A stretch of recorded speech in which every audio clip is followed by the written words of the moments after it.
all 4 media requests. And okay, so then Ms. Harmon, go ahead. Mr. O'Farrell, he's entering not guilty pleas, requesting court-appointed counsel, no time waiver dates, and will submit on the issue of bail. Okay, the not guilty plea will be entered. The court will appoint the public defender's office to represent the defendant. Mr. Dort, bail is currently set at $250,000. You want to be heard with respect to that? You know, if we could have bail at $250,000. Okay, all right. Then bail, and there's no objection to $250,000 then, correct? All right. Bail will be set at $250,000. The not guilty plea will be entered. Do you want due course dates? Yes, please. All right. Readiness, September 8th, 8:30, Department 6. Preliminary exam, September 14th, 8:45, Department 5. All right, Mr. O.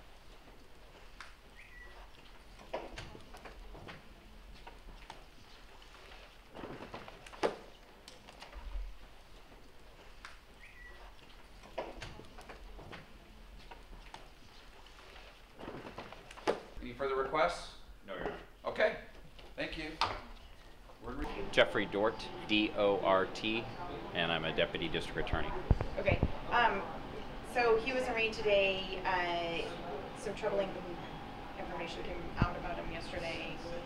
Right, there was 2 press conferences prior to the arraignment, and the information that was given out by both the San Bernardino District Attorney's Office with, in conjunction with the Rancho Cucamonga Police Department.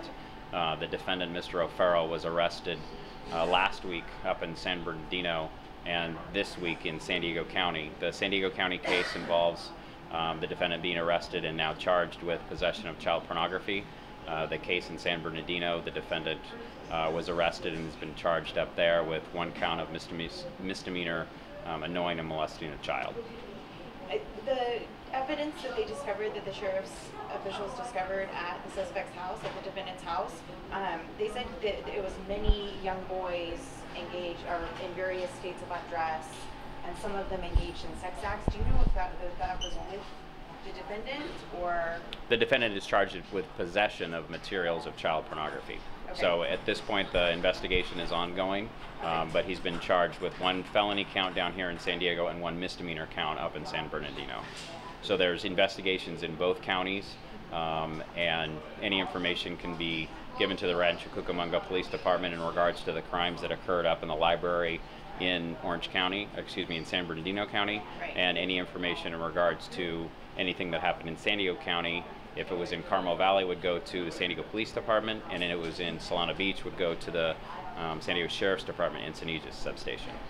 Right, but so they had said that there was. Do you know how many videotapes that they collected? There's the San Diego Internet Crimes Against Children Task Force is also working on the case, and that evidence is being gone through actually right now. So I don't have a number of DVDs, CDs, videotapes that were involved, but there were hundreds. Hundreds of videotapes? Correct. Hundreds of of videotapes, CDs, DVDs, if you take it all together, and that's the evidence in the case that's being gone through at this point. Okay, but the sheriffs announced that they were now making this announcement, coming forward to the public because they believed that there are victims out there. Correct. Who have been molested by this man. So we're wondering if it's making a jump to think that these boys that are on these videotapes were engaged in acts with this defendant. At this point, there's been only 1 charge of possession of child pornography. The only victim is up in San Bernardino. So the San Bernardino District Attorney's Office has charged 1 count of annoying and molesting a child, and that was for a crime where there is a victim up in San Bernardino. In the San Diego case, it's possession of child pornography here, and at this point we do not have any victims in San Diego County. But if there's information, then again, if you live in Carmel Valley and something happened, then it's the San Diego Police Department, and if it was in Solana Beach, it would be the San Diego Sheriff's Department. So there is a possibility that there are victims down here, and you're making a plea to any of those possible victims to reach out? What I'm saying is that there are 2 cases that are currently ongoing, and there's 3 police departments that are involved in it. So if someone recognizes the defendant, then yes, of course, call the police department. But I'm not saying at this point that there is any victims that we don't know about. And part of my ignorance, I wasn't yet there yesterday, not real familiar with what happened yesterday, but if it hasn't already been addressed, what led you to this person? Last week, the defendant was arrested in Rancho Cucamonga, and based on that arrest last week in Rancho Cucamonga, the San Bernardino District Attorney's Office is charged him with annoying and molesting a child. That case is ongoing up there. He's bailed out in that case. He came down to San Diego. A search warrant was done here in San Diego at his home in Solana Beach. That case resulted in what was filed today by the San Diego District Attorney's Office as one count of possession of child pornography. So the two cases are linked in the sense that the defendant was arrested in Rancho Cucamonga, but based on the information that we learned there, we got a search warrant here in San Diego County, and that led to the charges that were filed today. He has a 1-year misdemeanor up in San Bernardino, and then it's a 3-year felony down here. So maximum would be 3 years and 6 months as far as at this point. It could be 4 years if it was served consecutively, as far as 3 years on the felony in San Diego and 1 year as far as a maximum up on the San Bernardino case. Still an active investigation? Both investigations are ongoing in both counties. About the 2010 incident of the male teen reported seeing him looking at him through the bathroom stall in the bathroom at Earl Warren Middle School's library bathroom. Do you know if that was on campus of Earl Warren Middle School, or if there's like an adjacent library that's called the Earl Warren Middle School Library? Or I can't comment on a pending investigation. That there is information in the search warrant about that, but I can't comment as far as an investigation. Okay, but as far as, do you know if that was on campus?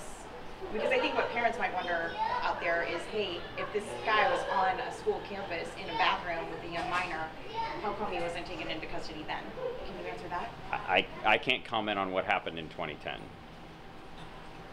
So yesterday in the press conference with Captain Encinas, she revealed to us that he held 2 occupations, one being like a butcher at a grocery store, and then also working at a kind of like youth kind of boys and girls club, YMCA type-ish volunteer type thing.